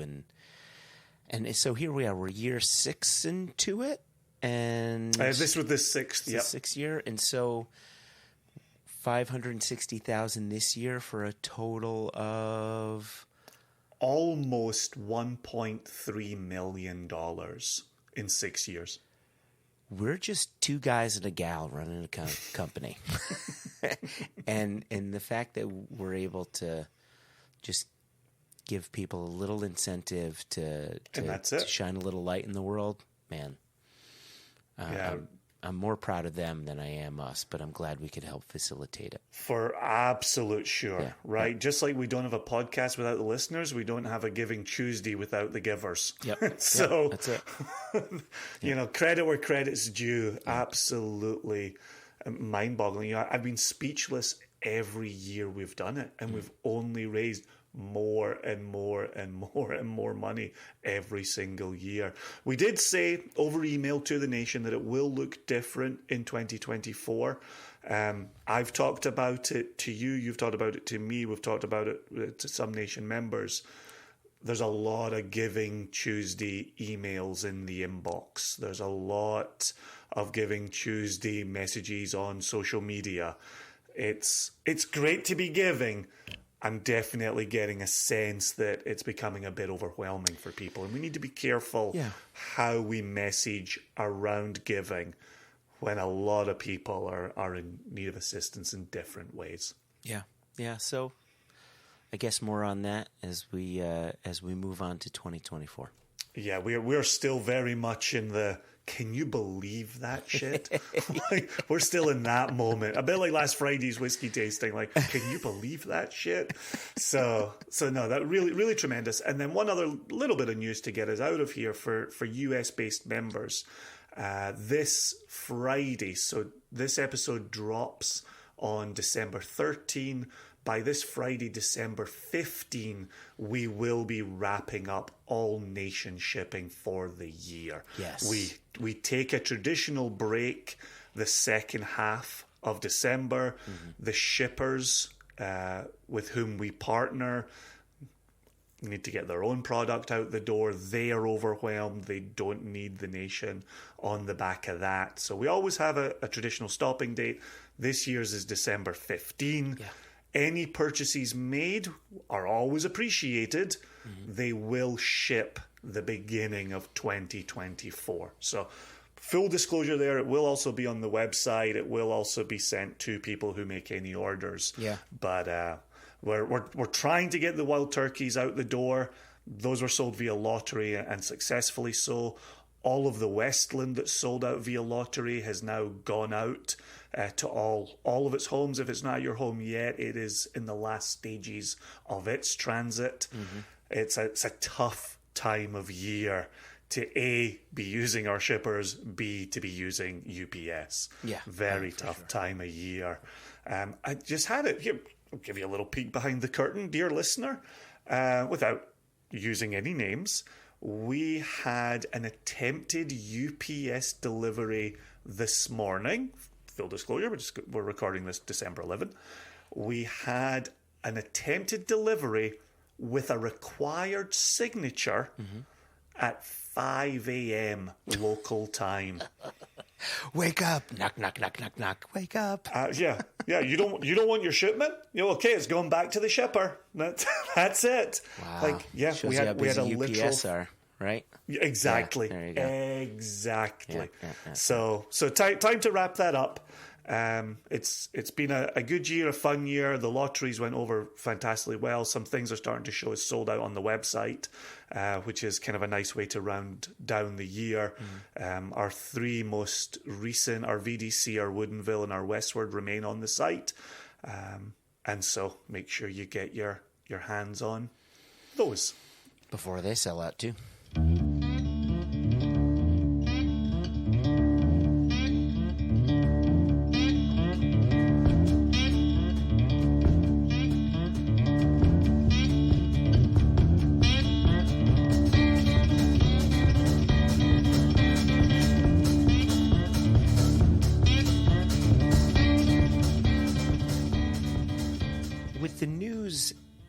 rearview mirror. Listeners may remember, I don't know, last month, 2 months ago, 3 months ago, whenever it was, we spoke with the wonderful Felipe Schreiberg, Indeed. Who does, well, he's got a record label / independent bottling company called Rhythm and Booze. He's also a fantastic musician. And at the time of our conversation, he was actually meant to have samples to our house. And unfortunately, the Whiskey Ferry did not make its delivery. However, they did arrive just a week or two ago. And we've got 2 samples, and we're going to taste one that actually, this is perfect timing, Jason. So the one that we're going to taste is a 13-year-old blended malt from a single sherry butt, bottled at 50% ABV. And just this morning, again, speaking of good timing, just this morning I saw that Felipe announced that this particular cask won Best Blended Malt between 13 and 20 years of age in the World Whiskey Awards. So There you go. Yeah, right. So we're drinking some award-winning whiskey here, and so when we got the samples, and you know, this would ring true whether you're in the industry and receiving samples, or if you purchase a bottle. The label comes with a QR code, and that QR code leads you to songs that associate themselves with the whiskey. So music paired with whiskey. And so as we're talking about this whiskey, I'm going to be popping in some of my favorite bits and bobs from this album, which is free frickin' nominal. Fee frickin' nominal? Just awesome. Just it really is well done. And you, as someone, you're a bit of a bluesman, a bit of a dirty bluesman. I know this is up your dirty Had me until we bluesman. got dirty. Is dirty bluesman a thing? It is now.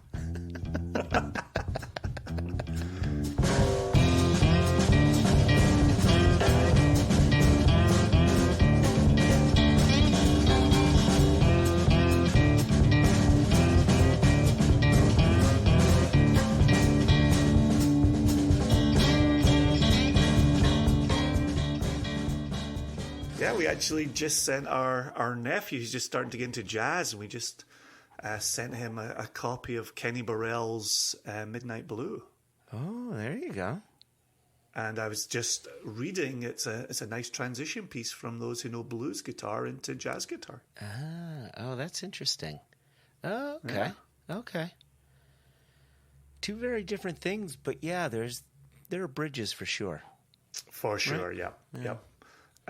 For the listeners, as always, there's good oil happening here. The 50% has got it nice. It's edging my glass quite nicely. Got some slow legs on it. The color is. I would have, refill sherry on that one. Yeah. You could also have talked me into it being a pretty active bourbon cask. It's that type of place. Yeah, I would disagree with you there. I think that there's a bit of red in that hue, which you never get a little red hue in an active bourbon? Not to this degree. Not to this degree. And keep in mind, dear listeners, Jason's colorblind, so I'm the one who really has to judge color. Red-green colorblind, looking at a red whiskey in a green room.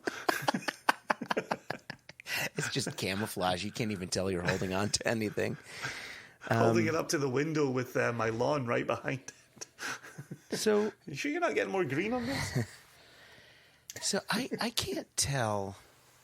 I can't tell if I'm getting a subtle peatiness, not smokiness, but a subtle like earthiness to this via peat, or if there's that delicate sulfur that you'd sometimes get from those heavier whiskeys, like you'd get in a Craigellachie or a Mortlach or something like that. What are you getting on the nose there? Yeah, mine feels a little more sherry cask driven rather okay. than a potential peated or lightly peated grain. It certainly builds on the palate as well. Yeah. There are the hints of it, the tendrils, as we said, on the Othrusk, back when we bottled that last year. You know, there's tendrils of that kind of heavy, dark fruit, dark chocolate wafting through here. Yeah, but the palate is where I'm getting like subtle campfire smoke, like heather smoke, you know, like a floral smoke going on. Yeah, I could be talked into it. Do you think there could be a little Rude Vor in here? Yeah, that there definitely could be, right? Which, for those of you that don't know that, you know, Rude Vor is basically Glenturret's peated spirit, and Felipe had mentioned, you know, this is you know, an Edrington blend. It is their stock. Oh, okay. Yeah. It makes sense. Like it's the Edrington blend parcel that we saw. Right. Yeah, it's out all in it's the connected world, to right? grouse and all that. Yeah. So Naked grouse at that. yeah. So yeah, that's really, really nice. Yeah, the sherry's quite soft on it. You know, those tendril words we were using a minute ago. Mm-hmm. The sherry's just kind of softly, gently framing it. There's I get this note every now and again with those Highland peated malts that kind of edge towards the sweeter side, that sort of like yellow fruit sweetness. This kind of like dandelion jam. Have you ever had dandelion jam? Have I asked you that before? Yeah, no. Yeah, my friend Kirsten, her mom used to make dandelion jam, Interesting. which was really nice. Oh, yeah, nice. We'd call them English muffins. You'd call them crumpets with a little bit of butter and some dandelion jam and magic. Just for the record, my Scottish crumpets don't look like English muffins. What does a Scottish crumpet look like? Much larger. Okay. And then quite flat, and then quite nicely aerated. So that would be like an English crumpet, yeah. English muffins have that kind of like overly floured dustiness to them. Exactly. I'm not really a fan of them. Yeah. Right. Crumpet's more like a pancake, yeah. whereas I think an English muffin is more like a scone gone that's wrong. A good point. Scone raised on the wrong side of the tracks. In crumpets, you wouldn't cut in half, right? Oh, you could. Well, no, not across the equator. Yeah, No. You wouldn't split them in two. Right, where an English muffin you would. You kind of need to split them in two. Oh man, I would roll the shit out of my Scottish crumpets. My nana would make crumpets. Oh, they were cracking. Miss that old broad. Never said that when she was alive, but you know, it's easier to miss her when she's dead. Yeah, I don't want to. Like, we don't need to know what you called her when she was alive. Oh gosh, yeah. Oh man. Yeah. So let me ask you.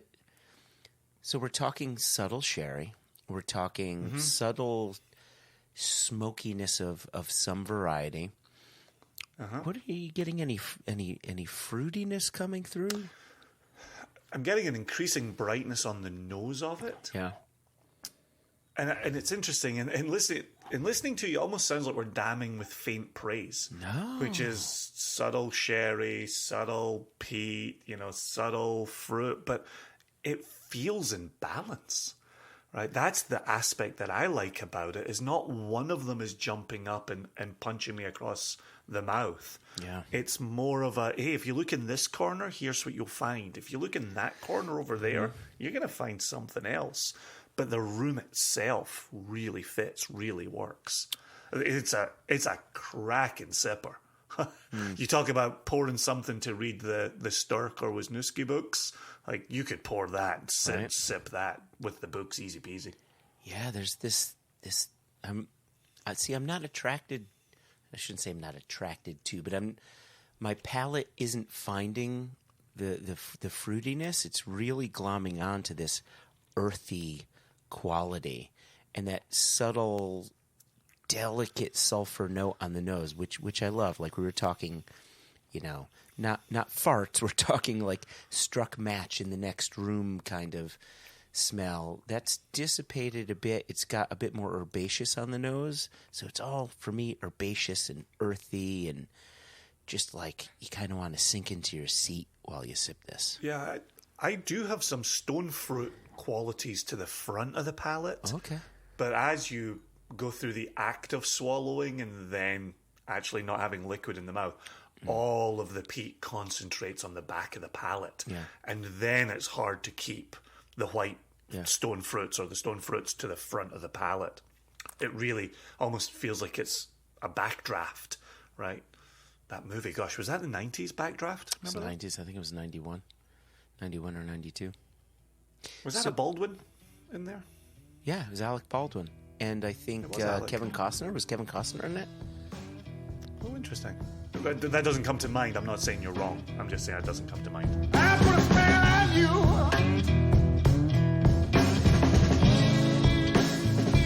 'Cause of my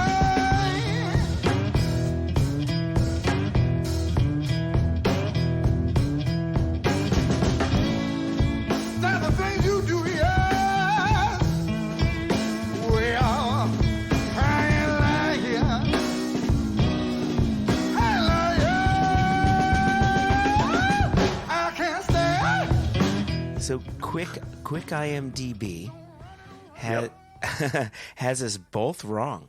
So there is a Baldwin in it, but it's William Baldwin, and instead of Kevin Costner, it was Kurt Russell. Okay. How are we both wrong when I said a Baldwin brother? Oh, I thought you had said is Baldwin in it, and of course, when it comes to the Baldwin brothers, Alec is the one that comes to mind. Definitely not Stephen. No one thinks of Stephen. Who thinks of Stephen? Unusual Suspects fans. Oh, sorry. Oh, is William who's the lesser of all the Baldwins? William! Oh, but I like him.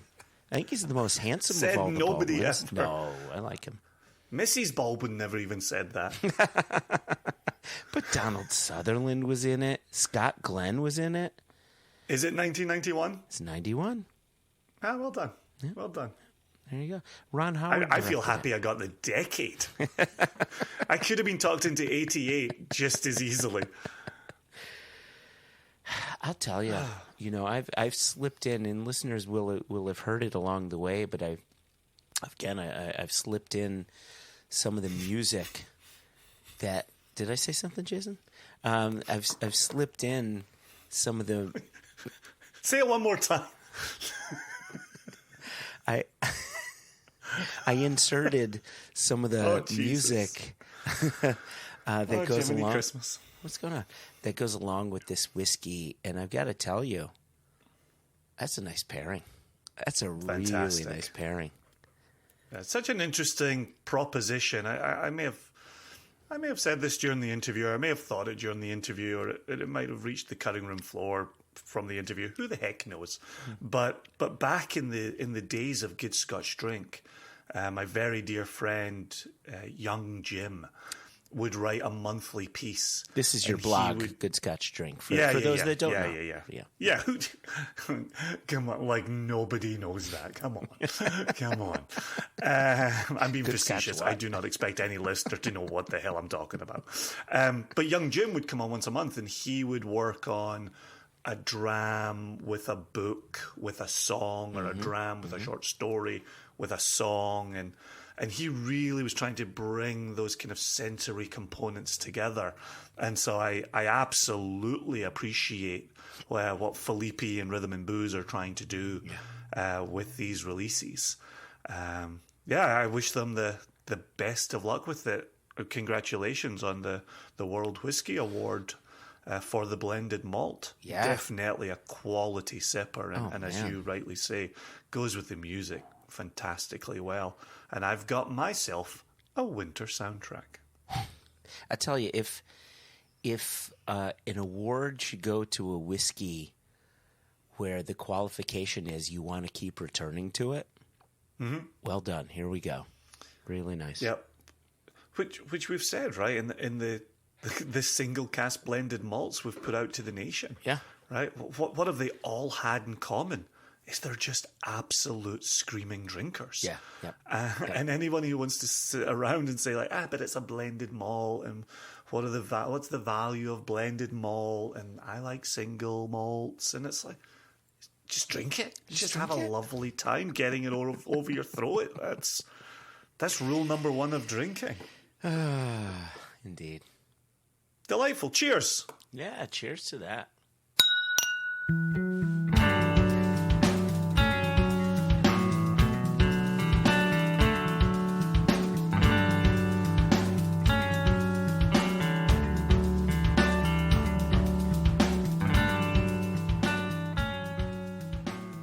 So listen, we've got to get out of here. We do have mail to get to. We're not getting to that today. But I want to, thank the Ohnmacht sisters again. Thank Felipe Absolutely. once Thank more. You. Thank you. And just a reminder that come December 27, that will be our year in review episode. That'll be our closer where we're going to discuss our favorite whiskey of the year, our favorite SCN bottling of the year, maybe favorite interview, and we'll have some other surprises as well.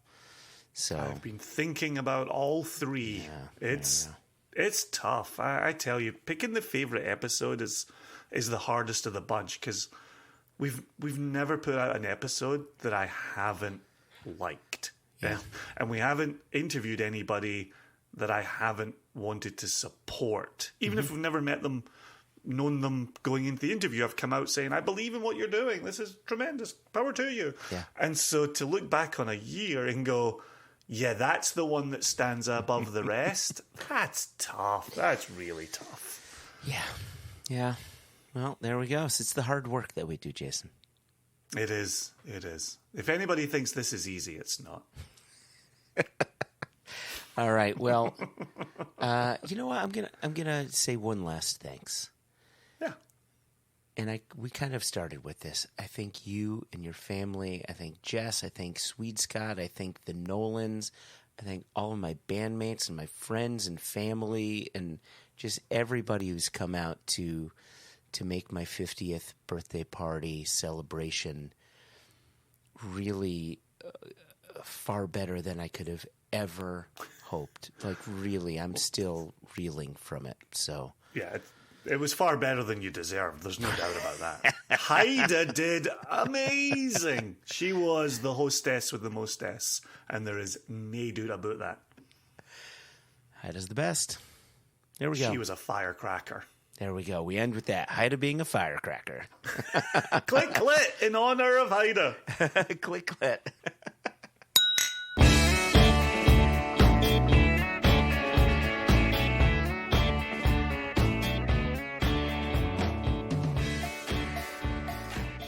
Now recording. Check, check, check. 1, 2, 1, 2. Okay. Awesome. Check. Are you on a quick time, or you fixed Yeah, no, GarageBand? I'm just doing QuickTime. And it's going in through your road It's going in through my road. and out through your ears. Now through my ears. In through one door. Innuendo and out the other. In through the outdoor. Led Zeppelin.